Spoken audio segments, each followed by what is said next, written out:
I was the good son, the dependable one, the one who never said no. You know that guy in every family who always shows up, always pays, always helps, always covers, always forgives?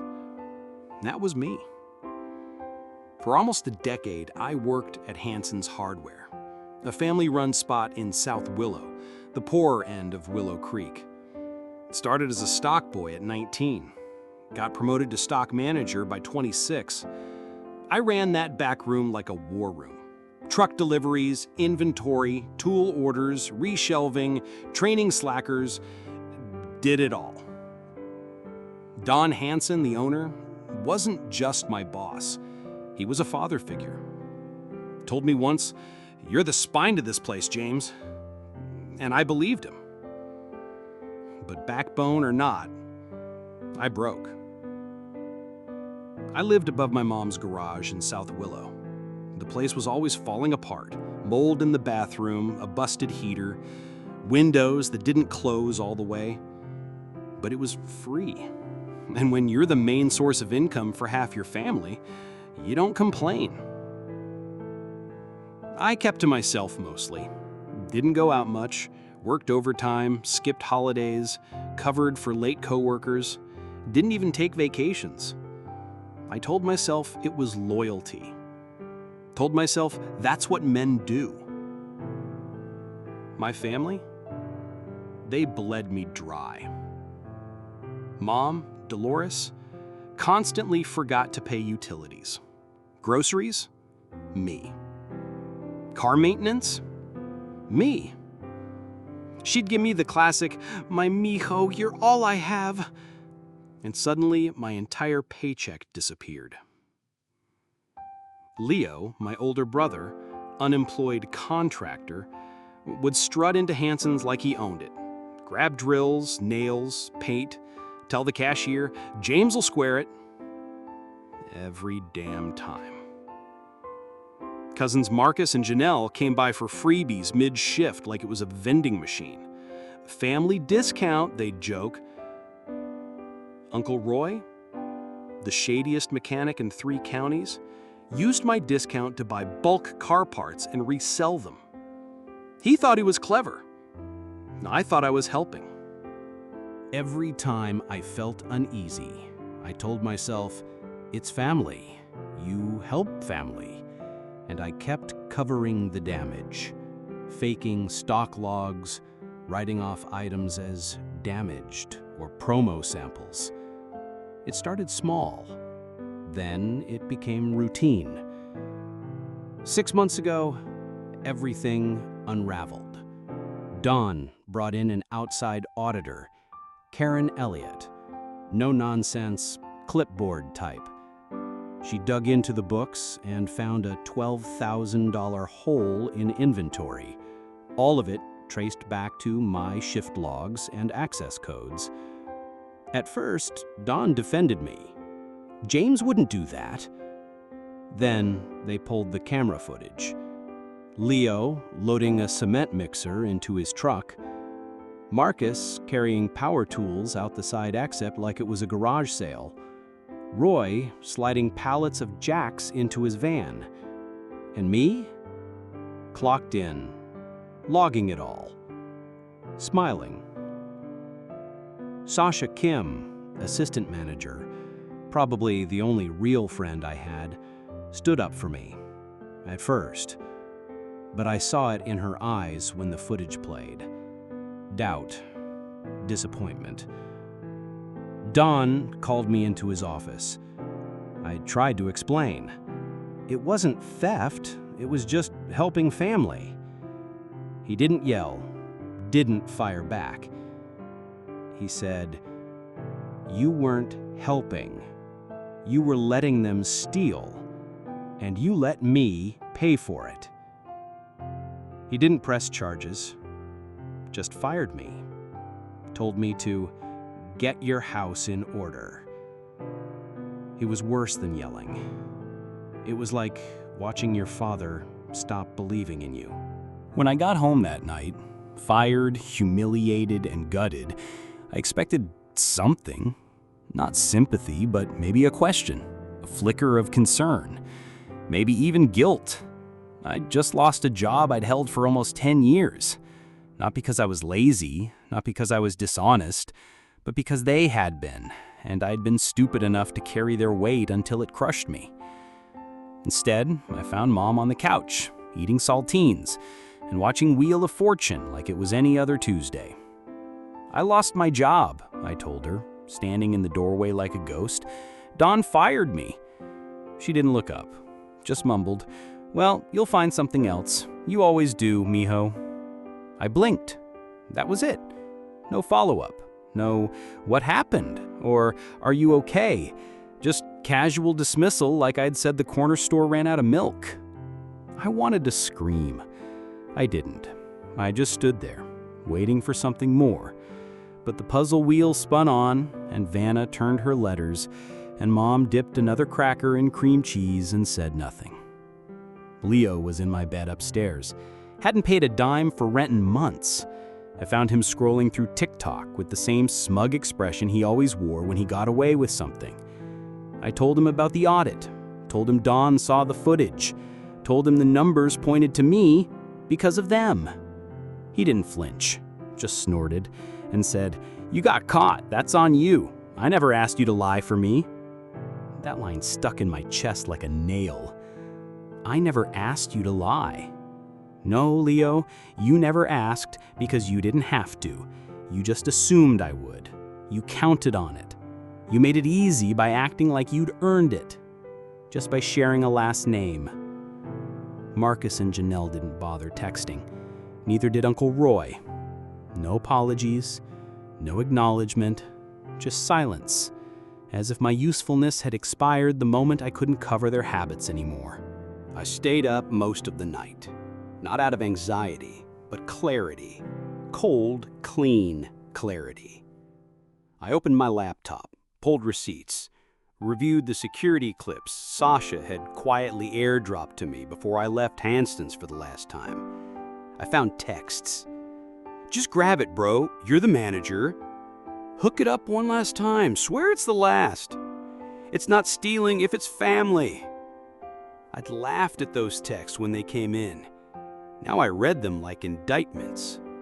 It wasn't just petty theft. It was years of slow erosion. Of me being eaten alive by people who thought love looked like obligation with no expiration date. Around 3 a.m., I picked up the phone and called Don. I didn't expect him to answer. He didn't. But I left a voicemail. Laid it all out. Names, dates, items, patterns. I didn't cry. Didn't plead. I just told the truth. Finally. Fully. Not for revenge. Just for me. They came the next night. I'd just gotten home from a walk, trying to clear my head, listening to Otis Redding on repeat, letting the city noise drown out everything else. When I turned the corner onto my block, I saw them. Mom, Leo, Marcus, and Roy, standing at the base of the stairs to my garage apartment like it was an intervention. Only it wasn't. It was a reckoning. Dolores, my mother, went first. "You called Don? Gave him names?" Her voice wasn't hurt. It was indignant, like I had broken some sacred family pact. "I told the truth," I said flatly, keys still in hand. "It's about time someone did." Leo stepped forward, puffed up like a rooster. "You think you're better than us now? You're a rat. You snitched." "No," I said, calmer than I expected. "A rat hides. I owned what I did, but I'm done hiding what you did." Marcus pointed a finger in my face. "You don't take that shit back, I'll make you regret it." That's when I laughed. Not loud, just a bitter, exhausted sound. "You threatening me now, Marcus? That's rich. You forget I've got video of you loading 6 cans of paint into your truck while joking about a family discount. Or the footage of Leo walking off with the compressor on my shift." They didn't speak. I have everything, all your texts, every little favor. I took the fall once. That was on me. But if you try anything again, anything, I will press charges. I'll go down swinging, and you will all come with me." Roy muttered something under his breath and looked away. He was already halfway down the steps. Coward. Dolores gave me the final blow. "You're ungrateful, James. After everything we've done for you," I cut her off. "No, you mean after everything I did for you. After the bills, the groceries, the just this once, the years of being your damn safety net while you stood there and watched me fall. I was the son, the brother, the handyman, the paycheck, and none of you ever said thank you. Not once." No one argued. They just stared like I was speaking a foreign language, like honesty had no place in our house. Then they left. Dolores shook her head and muttered, "Ungrateful," one more time as she walked away. That word echoed long after the door shut behind me. Ungrateful. Funny. They'd taken everything from me, and I was the ungrateful one. No. That was the night I stopped believing that family meant sacrifice without limits.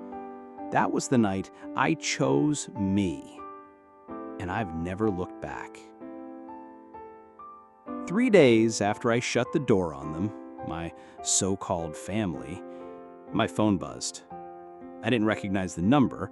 For a second, I thought maybe it was Dawn calling back. I replayed that voicemail a dozen times in my head, wondering if I sounded desperate or just pathetic. But it wasn't Dawn. It was someone I didn't expect. "James Rivera?" the voice asked. Crisp, clear, confident. "Yeah? Who's this?" "This is Veronica Salazar. I manage the new ironworks supply up on Fairview. I heard about what happened at Hanson." My stomach dropped. I almost hung up. "I know what you're thinking," she added, "but relax. I'm not here to judge you." I didn't say anything, just waited. She continued, "Sasha Kim is a friend of mine. She told me how things went down, told me about your honesty, your work ethic, your loyalty." I let out a breath I didn't realize I was holding. "She said you owned your mistake. That means something to me." I still didn't trust it, not fully. Too many years of expecting strings attached. But Veronica didn't pitch me a pity party. She didn't ask for explanations. She just asked if I could come in Monday at 9 to talk.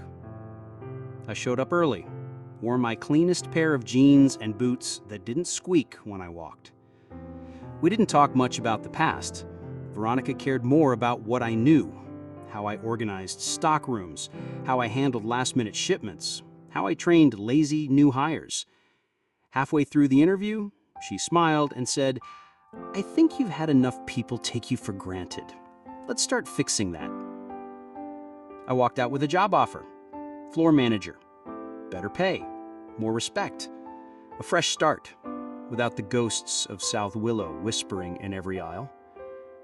I opened a new checking account under just my name. No shared family access, no joint bills, just me. Cut off every number except one. A week after I started at Ironworks, I got a message on Instagram.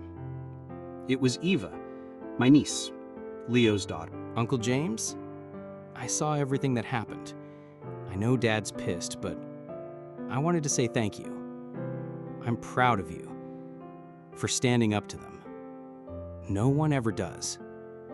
That broke me more than anything else had.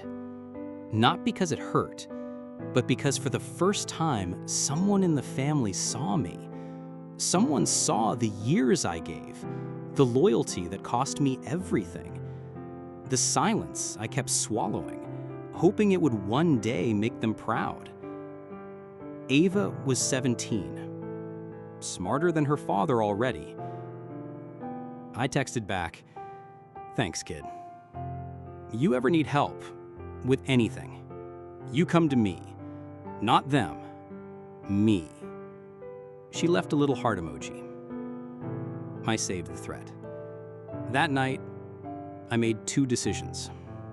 First, I signed the lease for a 1-bedroom apartment up on the north side of town. Small place, but bright, clean, quiet. Not a single beer bottle stuffed in the mailbox, no one knocking on my door asking for gas money. Second, I tossed the keys to the garage apartment into a box and left them in Mom's mailbox. No note. No drama. No goodbye. Just done. There's a window in my new apartment, wide and clean, with a view of the little community park where I take walks now. I sit by it most mornings, with coffee in the #1 Stock Boss mug Dawn gave me years ago. It's chipped, faded, but I kept it. Not because of what it says, but because it reminds me of the version of me that mattered to someone. Not the fixer, not the provider, not the family scapegoat. Just James, a man who works hard, loves deeply, and finally,